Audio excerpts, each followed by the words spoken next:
സൗഭദ്ര ആയുർവേദ ആശുപത്രിയുടെ ഗൃഹവൈദ്യ അറിവുകളിലേക്ക് എൻ്റെ മാന്യ പ്രേക്ഷകർക്ക് സ്വാഗതം. ഇന്ന് നൽകുന്ന ഒരു നല്ല അറിവുണ്ട്. സ്ത്രീകളുടെ ഗർഭധാരണം.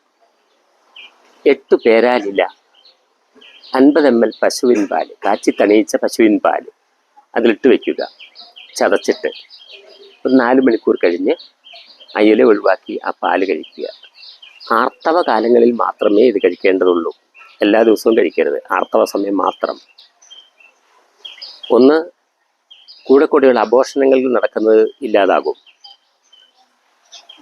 ഗർഭധാരണം നടക്കാനും ഇത് വളരെ ഫലപ്രദമാണ്. വർഷങ്ങളായിട്ട് ഗർഭധാരണം സ്ത്രീകളിൽ കുഴപ്പമൊന്നുമില്ല, ഓവറിലൊന്നും കുഴപ്പമൊന്നുമില്ല, നടക്കുന്നില്ല. എന്നാൽ ചെറിയ കുഴപ്പങ്ങളുണ്ട്, നടക്കുന്നില്ല. അതൊക്കെ പരിഹരിക്കാനായിട്ട് ഇതിന് സഹായിക്കും. ധാരാളം ആളുകളിലേക്ക് ഷെയർ ചെയ്യണം. ഇന്നലെ ഒരു ചോദ്യം തന്നിരുന്നു. വേലികളിൽ മാത്രം വളരുന്ന ഔഷധ രാജാവ്. വേലിപ്പരുത്തിയാണ് ശരിയായ ഉത്തരം. കുറച്ച് പേര് എഴുതിയിട്ടുണ്ട്. ചിലർ വേലിപ്പരുത്തിയുടെ കൂടത്തിൽ വേറൊരു മരുന്ന് കൂടി എഴുതി, അത് തെറ്റ്. വേലിപ്പരുത്തി എന്ന് മാത്രം എഴുതിയവർക്ക് സമ്മാനമുണ്ട്. നാളെ തിങ്കളാഴ്ച എല്ലാവർക്കും അയച്ചു കൊടുക്കും.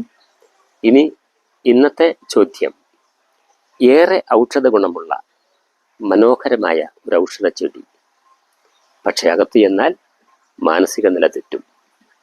ഏതാണ് ആ ഔഷധ ചെടി? ഉത്തരം നാളെ ഇതേ സമയത്ത് തരും. അതിനുശേഷമുള്ള ഉത്തരങ്ങൾ അയക്കരുത്. കാരണം ആ അടുത്ത നാളത്തെ വരുന്ന വീഡിയോയുടെ സമയത്ത് ഞങ്ങൾ എടുക്കുന്ന ഉത്തരങ്ങൾ വരെയാണ് അതിനുള്ള സമയമുള്ളൂ. ഓരോരുത്തർ ദിവസവും ഇന്നിടുന്ന വീഡിയോ നാളെ റിസൾട്ട് പബ്ലിസിറ്റി ചെയ്ത് കഴിഞ്ഞിട്ട് പിന്നെ ഇട്ടിട്ട് കാര്യമില്ല. അപ്പം അത് ശ്രദ്ധിക്കണം. ഈ ചോദ്യ ഉത്തരങ്ങളിൽ പങ്കെടുക്കുന്നവരും അതിനോട് ഒത്തിരി കമൻറ്റ് അഭിപ്രായങ്ങൾ രേഖപ്പെടുത്തുന്നവരെയും ഒക്കെ ഏറെ നന്ദിപൂർവ്വം ഞാൻ ഓർക്കുന്നു.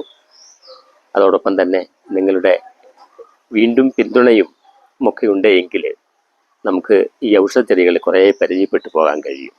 നന്ദി, നമസ്കാരം.